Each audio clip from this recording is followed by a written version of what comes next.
ओम नमस्ते जी। आइए कुछ एक बातों पर प्रश्न उत्तर कर लेते हैं। एक सिद्धांत है, वैदिक सिद्धांत, जो वेदों के अनुसार है। इसको कहते हैं अहिंसा। अहिंसा का अर्थ है मन वचन वाणी अथवा देह कर्म से किसी को कोई दुखानी न पहुंचाना। अगर कारण है लाखों करोड़ों मनुष्य का वध कर दो, कारण नहीं है तो मन से भी संसार में किसी भी प्राणी को कोई दुखानी न पहुंचाना। अच्छा जी, जिहादियों का, जैसे मुस्लिमों का ले लो और इन ईसाइयों का ले लो। अच्छा, इनका जो दिन शुरू होता है वो हिंसा से शुरू होता है।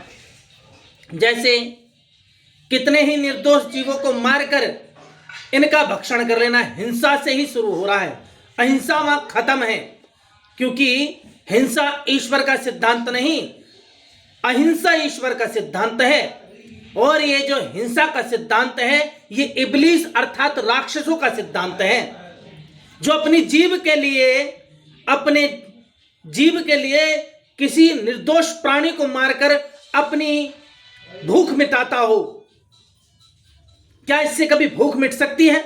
नहीं, इससे मनुष्यता मिट जाती है। जैसे उदाहरण दे देता हूं, जैसे ये सलीम वास्तिक, जिसके ऊपर इन अत्याचारियों ने प्रहार करके उसको मारने का प्रयास किया।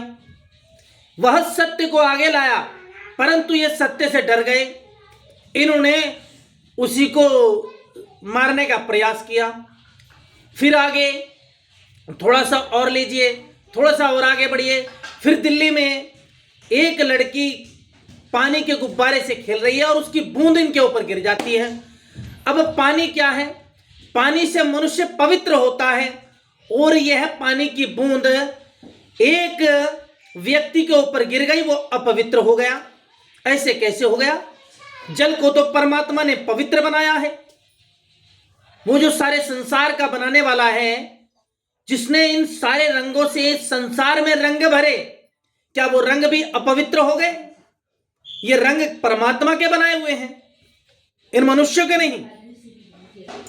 मनुष्य तो केवल उसका संयोग है, मनुष्य का रंग मनुष्य के बनाए नहीं है। संसार में सारी वस्तुएं परमात्मा ने बनाई हैं। परमात्मा की बनाई हुई वस्तुएं अपवित्र कैसे हो गई? क्या जल अपवित्र किसी को कर सकता है? जल से तो मनुष्य नहाकर पवित्र हो जाता है। ये अपवित्र हो गए, कैसे हो गए? उस अपवित्रता में देखिए कितनी बड़ी हिंसा कर डाली। पहले उस के घरों में घुसकर उनको मारा, फिर उसके बाद वह व्यक्ति जिम से कहीं से आ रहा होगा, जिसका नाम तरुण है, उस तरुण के ऊपर हमला किया, हिंसा की। क्या यही हिंसा सिखाता है इस्लाम?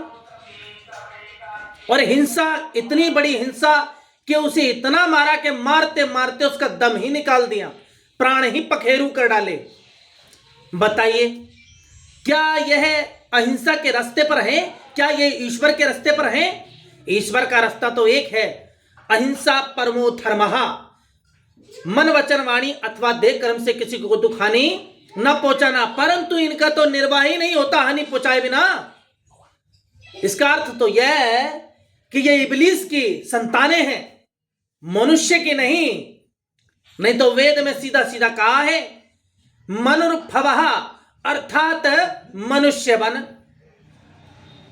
जो मननशील होकर स्व आत्मवत अन्यों के सुख दुख हानि लाभ को समझे, उसी को मनुष्य जानना। जो मनुष्य अपने लाभ के लिए किसी की हानि करता जाए, ऐसे मनुष्य को जानवरों का भी बड़ा भाई जानिएगा। अब बताओ, ये धरती पर घूम रहे अत्याचारी जिहादी किस्म के व्यक्ति क्या कभी मनुष्य हो सकते हैं? वो तो जानवर के भी बड़े भाई हैं। ऐसे जानवरों को इस धरती पर रहने का अधिकार नहीं है।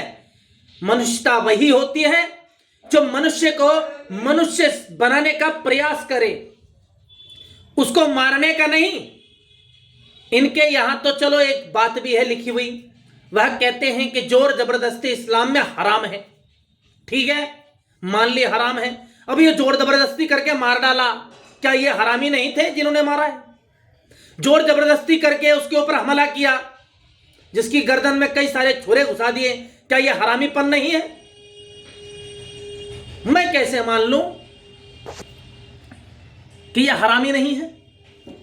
जोर जबरदस्ती हरामी भी है, हराम भी है और हरामीपना कर भी डाला। बताइए क्या ये मनुष्य हो सकते हैं? ओम नमस्ते जी। आगे की बातें अगली वीडियो में।